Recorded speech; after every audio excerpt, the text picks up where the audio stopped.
Hey, let me tell you a story. The ship was old, forgotten, patched so many times the rust held more than the steel. 22 men worked the decks. No cargo worth stealing. No weapons.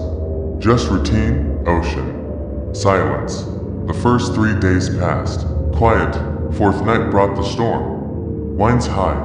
Radar blind. 6 minutes offline. That was enough. When systems came back, everything looked fine. But it wasn't. One of the hallway cameras showed something strange. A figure, standing in the shadows near the lower maintenance bulkhead. Covered in black, head to toe, face hidden behind a smooth black mask. No eyes, no mouth, just darkness. The camera glitched for a second. Then the figure was gone. The crew didn't notice, not yet. At breakfast, one of the mechanics didn't show. They found him hours later in shaft 17. Back snapped, arms bent backward, head tilted wrong. No signs of a struggle, no blood, just a trail of moisture near the floor grates, like something heavy had been dragged. The captain called it an accident, but the crew didn't believe it. They searched the deck, checked the logs, cameras, nothing. One man swore he saw movement near the outer railing. Another said he heard boots above the galley at night. Nobody laughed. Before noon, another man went missing. No sound, no alarm, just gone. His flashlight, still on, lying near the aft stairs. They checked the cameras again. One frame showed a figure, same black shape, same blank mask, standing in the dark near the engine door, staring straight at the lens, then gone. Power dropped an hour later. Full blackout, main lights dead. Engines off, only backup power remained. Red emergency lights pulse like warning signals from inside a tomb. Crew tried to call for help. No signal, no satellite. Beacon failed. GPS stopped blinking. The ship was floating blind. They gathered in the mess hall. Closed all doors, bolted every entrance. Nobody trusted anyone. Someone whispered the word pirate. Not the kind with flags. The other kind. The kind no one talks about. The kind that doesn't want ransom, just death. One by one, quiet, clean, another body vanished that evening. No blood. No sound. Only the echo of boots below deck. Slow. Steady. Like someone walking just to be heard. When they checked the side rail, they saw wet footprints, leading back from the edge. That's when they stopped searching, locked themselves in, sat still, watched the cameras, and waited. Somewhere below, the pirate was still walking, taking his time, knowing they couldn't leave, knowing help would never come. They locked themselves in the service room below engineering. 5 men left, maybe 6 if the guy from sanitation was still breathing somewhere. Nobody was sure anymore. Nobody trusted the numbers. The door was thick, bolted, wrapped in chains. From the storage hold, one of them held a knife, another had a steel pipe, and someone kept clutching a fire extinguisher like it would do anything. No one spoke. No one moved too loud. The emergency lights above them flickered, red and pulsing like a dying heartbeat. Somewhere above, the pirate was walking. They could hear him. Slow, calm, every step deliberate. He wasn't searching. He knew. They stayed quiet for hours, maybe longer. Time was gone. One of the men kept checking his watch, but the hands had stopped. Another guy scratched something into the wall with a bolt. Names of the dead. First the mechanic, then the cook, then the night guard, then the second mate, then someone no one remembered seeing at all. That scared them more than the rest. The cameras still worked, mostly.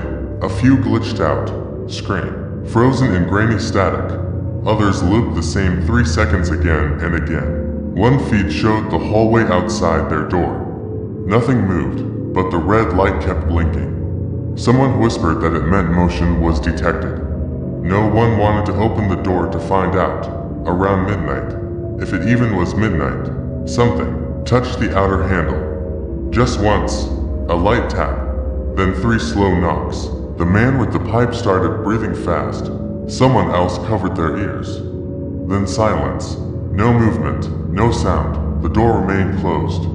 But when they checked the camera again, the feed was gone. Just black, like someone had pulled the cable out from inside. 2 hours later, one of them broke. Said he couldn't take the air anymore. Said he'd rather die out there than rot in here. They tried to stop him, but he opened the door fast and ran. They watched him on another camera, sprinting down the corridor, turning right near the cold room. He didn't scream, he didn't fall, he just disappeared into a blind spot. Then the lights flickered once, and never came back on after that. Nobody spoke, nobody tried to sleep. They sat, listening. Every now and then, they heard movement. Not footsteps anymore, something softer, like breathing through metal, like the pirate was pressing his ear to the wall. Listening back, nobody trusted anyone anymore. The air in the room felt thicker, warmer, like the heat was trapped with them. Someone said the pirate had turned off the vents. Another said the vents were still working but the air had changed. Like it wasn't coming from the engine room anymore. Like it was coming from somewhere else. One man stopped talking completely. He just stared at the far wall, lips moving but no sound coming out. Another kept his back against the door, knife in hand, shaking. Not from fear, from anger, said someone inside the room was helping him, feeding him names, leaving doors unlocked. The others told him to shut up, but no one really believed he was wrong. Someone had opened the hatch near the tool bench. It was shut again, but the chain was missing, and there were wet footprints on the steel floor. Too small for boots, too big for bare feet, just wrong. One of the men turned off the monitor, said it didn't matter anymore. If he was coming, they wouldn't see him. The lights above them blinked once, then held steady. The emergency system was still holding. For now, they took turns sleeping. Short shifts, eyes half open, ears tuned too. Every creak, every drip, every shift of metal. Someone claimed to hear whispering through the floor. Words too fast to understand, like a broken radio loop through static. Then it stopped. Then came the breathing again. Closer now, slower, like it knew they were listening. Then silence. One man said he couldn't take it. Said he'd rather face the pirate than die in that box. They didn't stop him. They watched him unlock the hatch and crawl out. His flashlight lit a narrow path ahead. He turned back once, smiled, said he'd be back in 20 minutes. They never saw him again. The camera caught one frame, his light swinging in the dark, then a shadow moved in front of it. Not fast, not violent, just there, then nothing. No scream, no chase, no blood, just gone. One of the others began to pray out loud. The man with the pipe told him to stop, said he didn't want to hear God down here, said if the pirate heard prayer, he'd kill slower. That night, none of them slept. One man stood all night staring at the camera feed, watching the empty hallway, waiting for the lights to blink. But they didn't. No sign, no motion. Just the pressure in the walls, the waiting, like something was curled inside the pipes, holding its breath, listening. By morning, there were only 3 of them left, maybe 4. No one was sure anymore. The man with the pipe hadn't spoken in hours. He just stared at the camera feed, unblinking. The praying one sat with his back to the wall, hands shaking, whispering names no one recognized. The third paced, in circles, mumbling about airlocks, pressure doors, escape plans that didn't exist. No one had eaten. No one had moved more than a few steps. They just waited, but something had changed. The footsteps stopped, the breathing through the walls faded. The pressure in the air was gone. For the first time in days, it was quiet.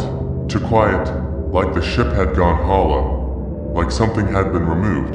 They waited another hour, then another. The camera feed still worked. Every hallway still empty. Every stairwell still lit with soft red. No bodies, no blood, no pirate. They argued about leaving. One wanted to stay hidden. One wanted to jump into the water. The third said nothing, just opened the door and walked out.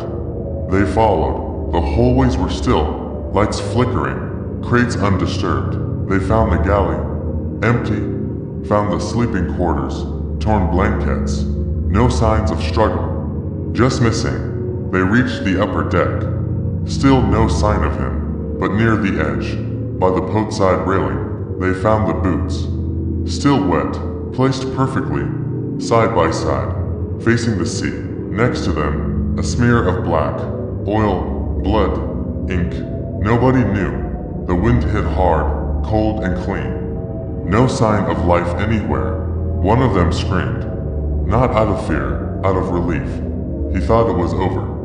Thought the pirate was gone, the one with. The pipe didn't speak. He was looking at the water, watching something just beneath the surface, like a shadow, floating, drifting, just out of reach. Then it was gone. The rest of the day passed in silence. They tried to call for help again. No signal, but something changed. The lights came back, the engines hummed low. Systems were started on their own, like the ship had woken up. But nothing moved, nothing breathed. The pirate was gone, or hiding, or watching. They locked themselves in the bridge, waited for land. It never came, only sky, water, and time. A week passed, or more. They stopped counting. Then one night, the camera feed lit up, a whole way, empty. Then not, the same black mask, same stillness, same silence. Standing just out of reach, watching, they checked the door. It was still locked, but they knew he was already inside.